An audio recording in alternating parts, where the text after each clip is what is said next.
Hey guys, welcome to the video. Today we're going to be talking about one realistic prediction for each NFC East team in 2020. While you're at it, please like and subscribe as it helps my channel grow. Check out my Instagram, the link is in the description down below, and share it with your friends because that also helps my channel grow. I hope you enjoyed the video.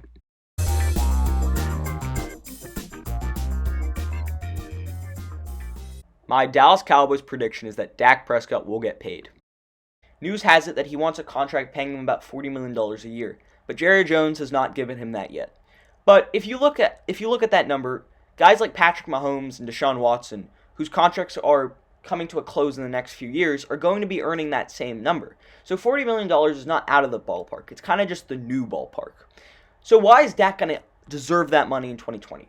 So I think Dak is a potential MVP caliber candidate in 2020. He's got Ezekiel Elliott as a dynamic, elite, explosive running back. Elliott is a top 3, top 2, maybe even the best running back in the entire NFL. So really, all of Dak's success is really going to stem from Zeke. Plus, look at the wide receiving core down there in Dallas. He's got Amari Cooper, newly re-signed on a 5-year, $100 million contract, as well as Michael Gallup and first-round pick CeeDee Lamb. Lamb is perhaps the best wide receiver to come out of this year's draft from Oklahoma, and he's a really solid, dynamic wide receiver that kind of reminds me of DeAndre Hopkins. So mix a DeAndre Hopkins-esque player with Cooper and Gallup, and that offense is going to explode. Plus, Blake Jarwin as a tight end is a nice threat.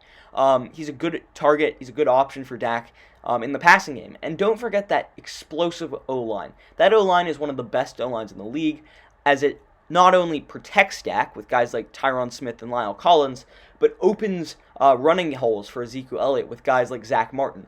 And with Connor Williams and Joe Looney, they round off a really, really solid O-line. So with a solid O-line, a really high-end wide receiving core, and a high-end running back, as well as a good tight end target, Dak Prescott is going to have the season of his career this year, and therefore he's going to earn his $40 million contract in 2020. My Redskins prediction for 2020 is that Ryan Kerrigan and Chase Young will combine for 20-plus sacks. Starting with Kerrigan, Kerrigan is an elite NFL defender. He's been on the Redskins for what seems like years, and that is the case.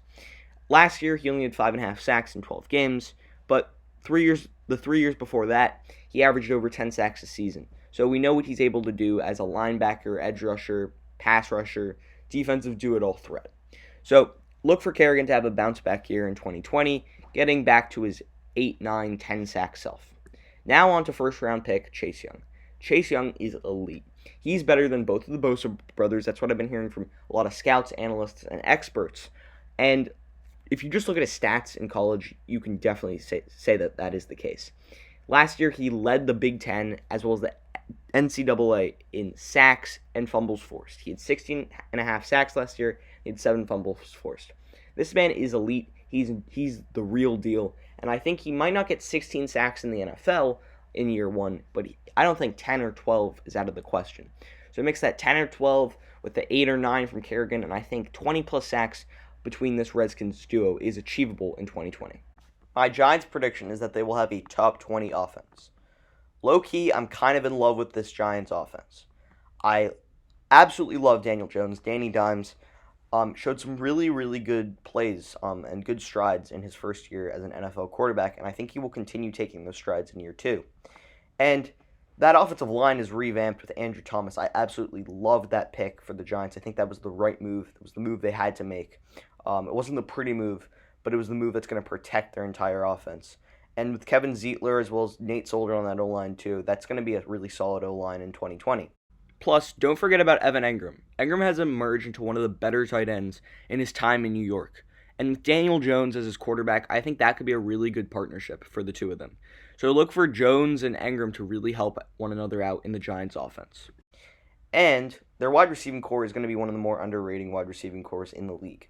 Golden Tate, Sterling Shepard, and Darius Slayton are going to be underrated receivers, and they're going to help Daniel Jones out in the passing game.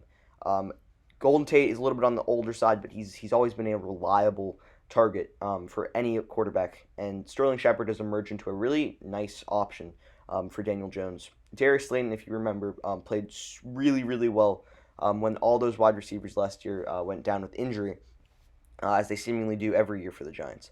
But don't forget about Saquon Barkley. Barkley is an elite, electric running back that is the entire Giants offense, basically. And he's going to have more running room as they got Andrew Thomas in the draft, as I already said. But Barkley is going to bounce back from his struggles last year. He was injured at times. And I think if Barkley is able to reignite the fire that's able to keep this Giants offense going, this Giants offense in 2020 is going to be underrated and hard to stop. My Eagles prediction for 2020 is that they will be a wild card team.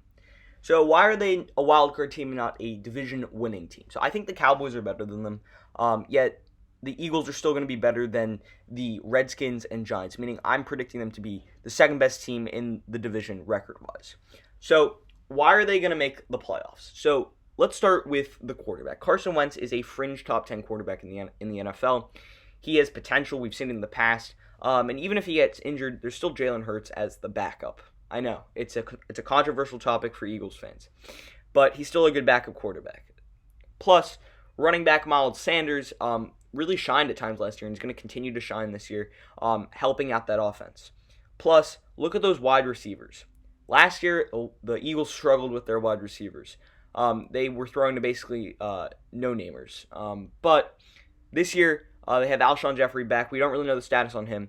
They also have Deshaun Jackson back, as well as they picked up first-round pick Jaelen Raegor and Marquise Goodwin. So those wide receivers are revamped, and Carson Wentz is going to have actual players to throw to now. Plus, Zach Ertz as a tight end is basically Carson Wentz's best friend in the passing game. Ertz is an elite tight end. He's a top 2, top 3 tight end in the NFL. And also, don't forget about that offensive line with Lane Johnson, Brandon Brooks, and Jason Kelce. Just that offensive line is one of the better offensive lines in the league. Plus, on the defensive side of the football, Brandon Graham and Fletcher Cox are always leaders on the defense, and they're going to continue to be leaders and help out that defense, as well as Darius Slay. Bringing Darius Slay to the Eagles was a huge move, and I think that is really what put them over the top. Slay is an elite corner, shutdown corner, as we saw in Detroit, and I think they were very smart in getting him from the lines, especially for what they gave up to do so. So, with all the moves the Eagles made in the offseason, getting guys like Darius Slay, as well as revamping the wide receiving core, I think the Eagles will definitely be a wild card team in 2020. Now that you've reached the end of my video, I want to thank you for watching. Please like and subscribe as it helps my channel out, and check out my other videos on my channel. Also, you can follow my Instagram, the link is in the description down below, and I hope you enjoyed the video. Until next time, see ya.